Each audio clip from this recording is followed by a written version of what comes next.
क्या आपके साथ नींद की हालत में कभी ऐसा हुआ है कि अचानक आपकी आंख खुल गई हो और चाह कर भी आप अपने जिस्म को हरकत नहीं दे पा रहे हो? यानी आपका दिमाग तो जाग रहा हो लेकिन जिस्म मफलूज हो गया हो और बिल्कुल बेजान हालत में पड़ा हो। इस हालत में चाहे आपकी आंख खुली हो लेकिन ज़बान से कुछ भी ना बोल पा रहे हो, ऐसे जैसे आपको किसी ने बिस्तर से बांध दिया हो। ऐसा लगता हो कि आपकी रूह आपको छोड़कर जा रही हो। इस कंडीशन को साइंस स्लीप पैरालिसिस कहती है। जबकि दुनिया के अलग अलग हिस्सों में इस हालत के मुतालिक मुख्तलिफ नज़रियात पाए जाते हैं। कदीम चीन के लोगों का मानना था कि ये इंसानों पर बदरूहों का हमला होता है, जिसे वो गुआ कहते थे। वेस्ट इंडीज़ में इसको कमा कहा जाता है, जिसके मुताबिक शैतान का बच्चा जिस्म पर हावी हो जाता है, जिस वजह से इंसान अपने जिस्म को हिला नहीं पाते।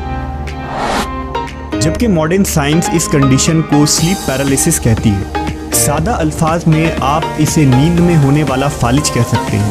ये कोई नई बीमारी नहीं, बल्कि जितनी पुरानी इस दुनिया में इंसान की तारीख है, ये बीमारी भी उतनी ही कदीम है।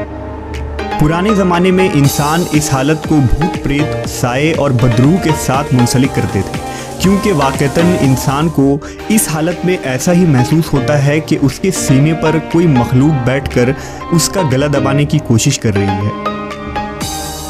मेडिकल साइंस इस हालत को एक दिमागी तवाज़न में बिगाड़ का सबब करार देती है। साइंसदानों के मुताबिक बाज़ औक़ात इंसान ख्वाब के दौरान ही अचानक बेदार हो जाता है, तो उसके दिमाग और जिस्म के दरमियान राब्ता नहायत ही कमज़ोर होता है। उसका दिमाग तो बेदार हो जाता है लेकिन जिस्म सोया रहता है। नतीजा ये होता है कि उसका दिमाग तो जिस्म के एज़ा को उठने, बोलने या पढ़ने का सिग्नल भेजता है, लेकिन जिस्म अभी सोया हुआ होता है, इसलिए जिस्म इस अहकाम पर अमल नहीं कर पाता। इसलिए इंसान को बहुत बेबसी महसूस होती है और ये कैफियत इंसान को नहायत ही अजीब और तकलीफदा लगती है। ये दरअसल लाशऊरी का एक दरमियानी हिस्सा होता है।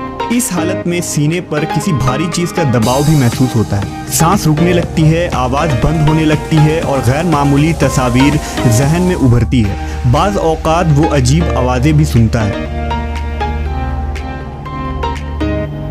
साइंसदानों ने स्लीप पैरालिसिस के मुतालिक बहुत सी तहकीकें की हैं और बहुत सारी थ्योरीज भी मौजूद है, लेकिन एक्सपर्ट्स अभी तक किसी नतीजे तक नहीं पहुंचे हैं कि स्लीप पैरालिसिस आखिर क्यों होता है और इसकी असल वजह क्या है। दीन इस्लाम में स्लीप पैरालिसिस के इस कंडीशन के मुतालिक एक मुख्तलिफ नज़रिया पाया जाता है। इंसानों के अलावा अल्लाह ने एक ताकतवर मखलूक का जिक्र अपने किताब में किया है, जिसे जिन्नात कहते हैं, जो हमारे साथ ही इस दुनिया में रहती है, लेकिन इनका कोई जिस्मानी वजूद नहीं है। हम सिर्फ उनकी मौजूदगी को महसूस कर सकते हैं। हम इंसान उन्हें नहीं देख सकते, मगर वो हमें देख सकते हैं। जिन्नात के बहुत सारे अक़साम होते हैं। कुछ जिन्नात मोमिन जबकि कुछ काफिर होते हैं। कुछ नेक और कुछ शरकस जिन भी पाए जाते हैं। उनमें बाज़ जिन हमेशा गंदी जगह के आसपास मौके की तलाश में रहते हैं ताकि वो इंसानों को परेशान करें।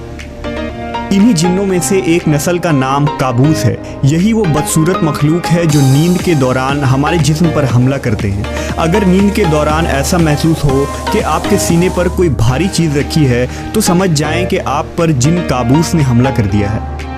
अरब लोग इसे जथूम भी कहते थे। इब्न मंजूर ने अपनी किताब लिसानुल अरब में लिखा है कि जथूम काबूस जिन का हमला है जो रात के वक्त सोते हुए शख्स पर होता है। काबूस जिन के हमले के मुतालिक कदीम अरब लोगों में बहुत सारे किस्से कहानियाँ भी मशहूर थी। इसके अलावा कदीम यूनान और रोम के पेंटिंग्स में भी इस मखलूक के हमले को देखा जा सकता है, जिससे पता चलता है कि ये वाक़यात कदीम दौर से होते आए हैं। इस ख़तरनाक हमले से बचने के लिए आखिरी नबी हज़रत मोहम्मद सल्लल्लाहु अलैहि वसल्लम ने उम्मत को सोने के कुछ आदाब और सुन्नत की तालीम दी है, जिनमें बावज़ू होकर सोना, आयतल कुर्सी पढ़ना, नींद के अज़कार पढ़ना और सोने से पहले बिस्तर को अच्छी तरह झाड़ना है, ताकि अगर कोई अनदेखी मखलूक वहाँ मौजूद हो तो वहाँ से चली जाए। दाहिने करवट सोना भी नबी सल्लल्लाहु अलैहि वसल्लम की सुन्नत है। ये इसलिए ताकि काबूस सीने पर हमला आवर ना हो पाए। नबी सल्लल्लाहु अलैहि वसल्लम के इन तमाम सुन्नत का मकसद हमें जिन्नात के हमले से बचाना है, और ये तमाम तरीके आज मॉडर्न साइंस के मुताबिक भी बिल्कुल सही और फ़ायदेमंद है। क्या आप भी कभी स्लीप पैरालिसिस के शिकार हुए हैं? अगर हाँ, तो अपने तजुर्बात कमेंट सेक्शन में हमें ज़रूर शेयर करें।